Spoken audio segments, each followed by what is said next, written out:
Hello everyone, welcome back to my channel. I'm Bill. We're in the Sword and Fist book today from 3rd edition D&D.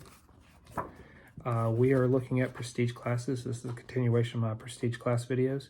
We're going to look at the Halfling Outrider today and see what the requirements are, see if I would have to make any changes to make it applicable to a Pathfinder game. Then we'll look at the table on what your attack bonus, your AC bonus, your saves are on this. And we'll see what your specials for this class are by level. And then we'll go back and read them in detail so that way you know what they actually do in full.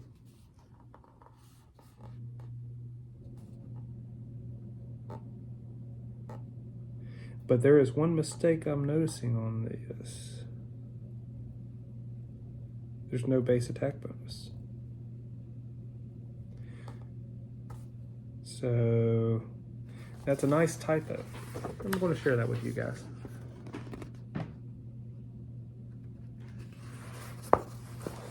There is no attack bonus whatsoever, so that'd definitely be the first thing I'd change. So the requirements to become a Halfling Outrider. First, you must be a Halfling. Second, your base attack bonus needs to be +5. Your listen and spot need to have 4 ranks in them, so that would just be 1 skill in Pathfinder Perception. Your ride needs to have 6 ranks in it, and you need to have the feats Mounted Combat and Mounted Archery. So the first thing I would change is I'd drop ride down to 5 ranks, since the ranks are equal to the level in Pathfinder, because in 3rd edition D&D, your ranks were your level +3 is the maximum ranks you could have in a skill, but you also started with those extra skill points to put in those skills. The hit dice when you gain a level in this prestige class is a D10. The skills that you get are no different than that of a fighter or a barbarian, and you get 2 plus your intelligence modifier every time you level. So no base attack bonus is written here, so I'd give it the fighter's base attack bonus. I'd give them +1 for every level, so it'd start at 1 at 1st level and then it'd be 10 at 10th level. Now they get an AC bonus that goes up with level. It's +1 at 1st level and it goes up to a +5 by 10th level. It's after every 2 levels it goes up. The reflex save is their best save. It'll start at +2 at 1st level and end at a +7. Their fort and reflex saves are +0 and they'll end at a +3. At 1st level in this prestige class, you would gain alertness and ride bonus. At 2nd level, you get defensive ride once per day. At 3rd level, you get deflect attack +1. At 4th level, you get defensive ride 2 per day. At 5th level, you get leap from the saddle. At 6th level, you get defensive ride 3 per day. At 7th level, you get deflect attack +2. At 8th level, you get defensive ride 4 per day. At 9th level, you get deflect attack +3. And at 10th level, you get defensive ride 5 per day. So now let's see what you would get in the details by reading further. Weapon and armor proficiency. The Halfling Outrider is proficient with all simple and martial weapons, light armor, and shields. So if you have other proficiencies, you continue on, but if you didn't, you would gain these proficiencies. Mount. Halfling Outriders gain a mount appropriate to the resources of their Halfling community at 1st level.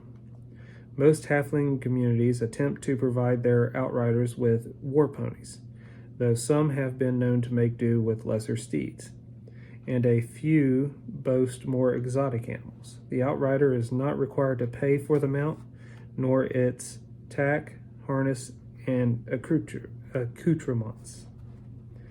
Alertness. The Halfling Outrider gains +2 bonus to listen and spot checks. Essentially, you just get the alertness feat, is what it's saying. Ride bonus. The Halfling Outrider gains a +2 confidence bonus on all ride checks. Defensive ride. The nature of the Halfling Outrider's responsibilities has taught him to the trick of defensive riding. Provided that he does nothing else, he cannot attack when riding defensively.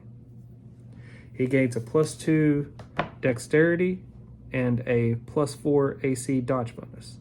In addition, his mount gains 2 times speed and a +2 bonus on all will saves and a +4 AC dodge bonus. A defensive ride lasts for 3 rounds plus the character's newly improved dexterity modifier. The Outrider may end the defensive ride voluntarily.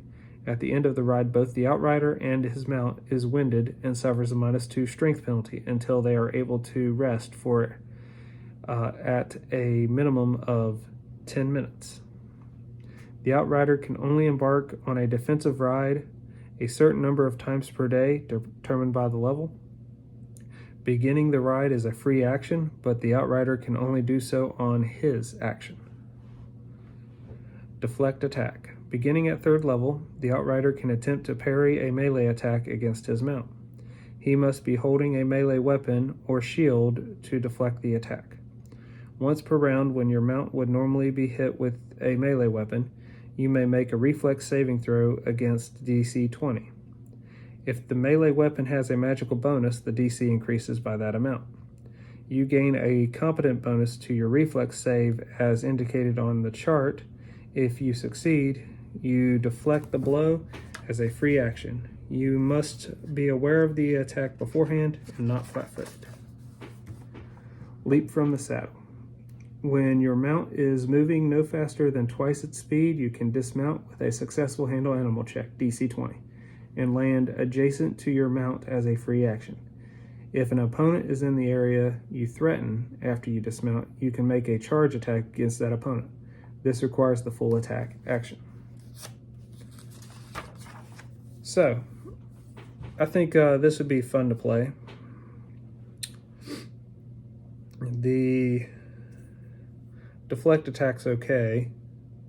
The defensive ride's cool. I would probably... Actually, you get equal to half your level. So that's cool. So that's the most defensive rides you can do in a day by 10th level in the Prestige class is 5. If you're not doing a lot of open battlefield or horseback battles and encounters, this would not be a good Prestige class for only that reason. But if you are, this would be a great Prestige class. So I wouldn't make too many more changes to this class offhand. I would probably change the ride bonus though. Instead of it being a +2 at 1st level, I'd probably go you get a ride bonus equal to your Outrider level. So it'd start at a +1, but by 10th level you'd have a +10 on your ride checks. And that's probably one of the changes I'd make. Well, what changes would you all make to this? Would you use this in your Pathfinder game? Let me know. Until we all game again, guys.